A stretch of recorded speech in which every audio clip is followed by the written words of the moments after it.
All right, Kate, it's Easter morning and we're doing a podcast anyway. Good morning. Happy Easter. Yeah, happy Easter to you too. Or I should say, Happy Queen Aostre Day, because Easter is named after Queen Aostre, a pre-Christian goddess of fertility. Oh. And that's why we have rabbits and eggs associated with Easter. And spring. And all of that sort of thing, Okay. yeah, because... and that's why in the King James Bible, the word Easter only appears in that version. It doesn't appear in any other Bible. In the other Bible, you'll see the word Passover. Okay. But when they refer to the Passover in the New Testament, in the King James Bible, it says Easter, and so much for that. Because Queen Aostre, or the goddess Aostre, whatever it is you want to call it, that's up to each individual. It's okay with me. And those that believe in the resurrection of Jesus Christ, more power to you. I think that's a wonderful belief. It empowers a lot of individuals. That's an interesting factoid, though. What do you mean? That it only appears in the King James Version. Yeah. The word Easter. Yeah, that is interesting. And I'm really disappointed in Easter because I'm having a very, very hard time finding my maple egg. And everywhere I go, I see caramel, I see marshmallow, and I just gave up. I just can't find it anymore. I used to be able to find it in CVS or these other places, Yeah. and or Walgreens, and now they've all just caved into the marshmallow, and that's fine. But I'm not going to order a maple egg from Amazon. That's where they are. If I can't get it in one of these Okay. stores, I'm not going to go online. I'm a brick and mortar man. Okay, now. Moving forward to your goals in life, which your number one goal right now is to find that right man, to find that good man where you can build your life and, I guess, kind of live as happily ever after as you possibly can, building a family. Are we still in that route? Yes. Okay, now are you clearing your throat because of the shock value of what you're after, or is it because an allergy, or what's going on? I think it's my allergies, so Okay, 'cause please you're making me pardon do me. it. Oh, And I'm no. gonna do it. I All didn't right, mean so for that. let's get back on track here now. So my question is, we have this date in mind. You have no man in sight right now, no man on the horizon. Mm-hmm. And you set a date. Because I asked you to, so we can have some kind of a target, some kind of a deadline to Yes. make things real. And so as you get closer and closer to the deadline of this wedding where there's no man in sight, the days are going to get lower, right? What has to get higher? My activity, enthusiasm, and sense of urgency. Okay, all of that. But I'm going to tell you what has to get higher. And I'm going to give you a story prompt today to Okay. help you understand it. How many days is there between now and the deadline that you set? I believe it's 529. Okay, now that's where the sense of urgency comes in. It wouldn't be a belief anymore. You'd have the facts. Okay. Get on it, girl. You got to get on it. You got to know it. You got to be able to kick it out right away. Remember, we said before, you have to be enthusiastic with this journey in Theos and God in your power. Leave the beliefs for religion. But when it comes to your pattern and where you're going and you're dealing with facts and dates, know right down to the last minute, the last yen, the last dollar, the last cent, the last Deutschmark, whatever you want to call it. You got to know. Otherwise, you're not impressing anybody, and you're living in a world of make-believe. And so as mentor, my job is to break you out of that world of make-believe and put you in the real world where the real men are and where the real true love is.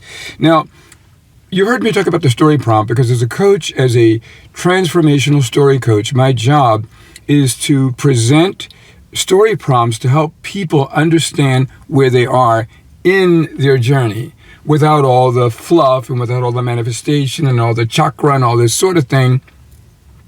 But where are you really? And people say you've got to be in your present. I say you've got to be in your living story. People say that you have to that you have to be able to connect with all these things like yourself, your vibe, and all this sort of thing. Mm-hmm. And what you have to connect with is another person. You know, and so people are supposed to connect with themselves and all these other things. They're not really connecting with a human being. And so when we talk about the prompt story is designed where people say you have to internalize what's going on in your life. I say leave that alone.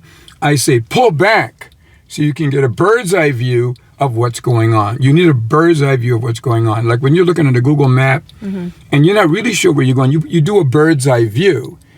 You know what I mean? Because Okay. sometimes Google or GPS will put you on too close to where you're going. It just says 400 feet, make a left, 300 feet, make a right, so forth and so on. You go, wait a minute, this doesn't feel right. This doesn't feel right intuitively, the direction I need to be going in. So you pull back and go, wait a minute, what I'm looking for is to the right. So something's not right here, then you make the adjustment. So that to me is like the story prompt. The story prompt is designed to help you pull out, get a bird's eye view of where you are, where you've been, and where you're going, and why something hasn't worked for you in the past. And by bringing the same pattern into the present, you're going to just repeat the past, and your future that you visualize will never happen. Okay, so my job is to disrupt that with what? How do I disrupt your patterns? By providing me with a game changer. Yes, with game changers. And so, what is a game changer? Something that alters my either the rules or how I'm playing by the rules. Okay, well, it alters things for you in a way to where you now see something, you discover something, you experience something, you feel something that is going to bring you the success that you're absolutely after. That's your game changer. And if nothing is going to alter your pattern, or if nothing's going to alter the way in which you're doing things, then your patterns remain the same and there are no game changers. Which basically means I can give you a breakdown on the 20 moves between where you need to be and getting married. Right? That should be a game changer. But you can nullify that by not applying it. So now it's not a game changer. Okay. Now it's like what you just did. It's just a joke. It's just a joke. No, it's nothing to take serious. It's nothing to take urgent. It's nothing for you to look at and say, no, this is my game changer. No, this is just a joke. Now, when I do a story prompt, there are basic elements to a story prompt. Do you remember what I said there were? Yeah, you said there was the situation, the person in the situation, and then the conflict. Okay, today I'm going to introduce you to the other 4. There's absolutely 7 of these. But I don't want to burden you down with so many things. But I'm going to give you a story prompt of 3 individuals. Okay. And I want you to use your intuition to guess who these individuals were. And there were 3 individuals yesterday at a food market. And one was named Kendra, the other one was named Sally, and the other one was named Joel. Do you know who I'm talking about? Yes. Then let the story unfold. Okay. Now, the title of this story is called What Men Pray That Women Will Understand That Women Don't Get. And Kendra and Sally didn't get it either. So instead of me telling you what happened, I want the story to be your opportunity for discovery. Okay. And I want you to follow the characters of the story. Now, first of all, let me give you the summary. Are you ready for the story? Yeah. All right, and keep me posted on your time so we don't, I know when to stop and when to go. When we hit 10, give me a signal. All right, ready? Sally, Kendra, and Joel, longtime friends, are at a craft fair, ready to make a purchase, a fun purchase, when the vendor insults Joel and compliments the women. Feeling overlooked and hurt, Joel chooses not to purchase from the vendor, but Sally and Kendra are more than anxious to shop from this vendor, unaware of the emotional impact of the insult. They don't check in with Joel. Assuming he isn't bothered as the day progresses, Joel feels betrayed, questioning the loyalty, awareness, and emotional integrity and intelligence of his lady friends. This moment reveals the deeper need for empathy, support, and understanding in relationships. Now, do you have the story prompt? Yes. Okay, now we're going to go to the questions that are raised. Okay. Ready? How can Sally and Kendra find right men to marry if they fail to recognize the emotional needs of a close male friend? Can you answer that?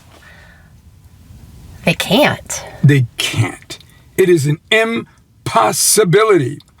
Next question. How can they truly connect with a future partner if they aren't aware of the feelings of their closer friends, particularly males, in their most vulnerable moments? They can't. They can't. Now let's do the elements of the breakdown. Okay. So tell me the setting.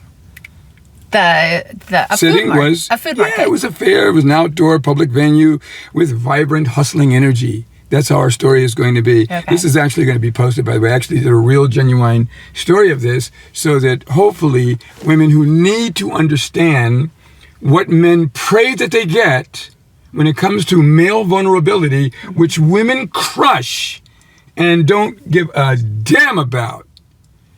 I hope they see this prompt story that I put together. Now, when did it take place? Okay, it took place at a specific moment in time, the day at the fair, and the mood of the fair, and the contrast of the energy between the two. And we'll pause right there. Okay. Alrighty, and we will take a break, and we'll be right back. Okay.